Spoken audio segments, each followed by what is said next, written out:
Hello दोस्तों, स्वागत है आप सभी का अपने यूट्यूब चैनल पे। आज हम पढ़ेंगे पॉलिटेक्निक सेकेंड ईयर का थर्ड सेमेस्टर मैथमेटिक्स। उसमें एक चैप्टर है लाप्लास ट्रांसफॉर्मेशन, लाप्लास रूपांतरण। तो चलिए देखते हैं लाप्लास रूपांतरण क्या होता है। परिभाषा के अकॉर्डिंग तो यदि t के सभी धनात्मक मानों के लिए एफ टी का कोई फलन हो तो f s is equal to integration 0 to infinite e के power minus s t f t d t को हम एफ टी का लाप्लास रूपांतरण कहते हैं। कहने का ये मतलब है जो हमारा एफ टी है वो कोई फलन है, उसमें जो टी है उसके सभी पॉजिटिव मानों के लिए एफ टी का जो भी मान प्राप्त होता है उसको हम लाप्लास रूपांतरण कहते हैं। लाप्लास रूपांतरण को हम एल से डिनोट करते हैं। तो L of f t is equal to f s is equal to integration 0 to infinite e की power minus s t f t d t से निरूपित करते हैं। इसमें जो हमारा यस है वो वास्तविक और समाकलन का अस्तित्व है, जो प्रतीक एल को एफ टी को एफ एस में रूपांतरित करता है।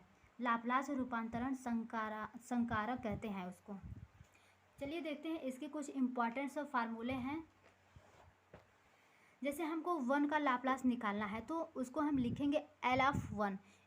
तो एल ऑफ वन का लाप्लास क्या होगा 1/s। वन का लाप्लास क्या होगा 1/s। और टी का लाप्लास क्या होगा L of T is equal to 1/s²। T के पावर n का लाप्लास क्या होगा n फैक्टोरियल अपान s के पावर n+1। टी के पावर n का मतलब क्या होता है, जैसे टी के पावर 3, 4 कुछ भी। तो जैसे हम एक एग्जांपल के तौर पे बता रहे हैं, अगर टी के पावर क्यूब का हमको लाप्लास निकालना है तो क्या लिखेंगे, यहाँ n फैक्टोरियल है तो वहाँ पावर कितना है 3 है, तो 3 फैक्टोरियल अपान s के पावर 3+1 यानी कि 3 फैक्टोरियल अपान s के पावर 4। अब फैक्टोरियल का मतलब क्या होता है, जैसे फैक्टोरियल का मतलब ये होता है कि जैसे हम 3 लिए हैं ना, तो 3 के पीछे की जितने सारी वैल्यू होती हैं 2, 1 ये सब फैक्टोरियल होता है। जैसे हम 5 का लिए तो 5 के पीछे कितनी संख्या है 4, 3, 2, 1, 0 भी है। 0 का मतलब 0 फैक्टोरियल का मान 1 ही होता है और 1 फैक्टोरियल का मान भी 1 ही होता है, तो इसलिए 0 को नहीं लिखते हैं सीधे डायरेक्टली। हम जैसे 5 का है तो 5 का लिखेंगे 5 × 4 × 2 × 1।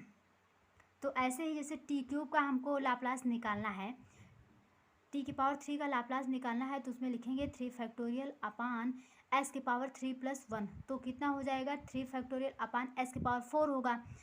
अब 3 फैक्टोरियल का मतलब कितना होगा 3 × 2 × 1 यानी कि 6/s के पावर 4, वही आंसर होगा। अब 4 नंबर पे है हमारा एल ई के पावर 80। इसमें जैसे ई के पावर 80 का लाप्लास निकालना है तो इसका फार्मूला ही होता है 1/s के पावर 1/s-a। जैसे एग्जाम्पल के हिसाब से जैसे कि ई के पावर 5t उसका लाप्लास अगर निकालना है तो हम क्या करेंगे 1/s-5 लिख देंगे बस। ये इसके मोस्ट इम्पॉर्टेंट फार्मूले हैं जो हमको आगे एक्सरसाइज के क्वेश्चंस को करने में काम आएगा। आज के लिए इतना ही, अगले वीडियो में इसके कुछ एग्जाम्पल देखेंगे। धन्यवाद।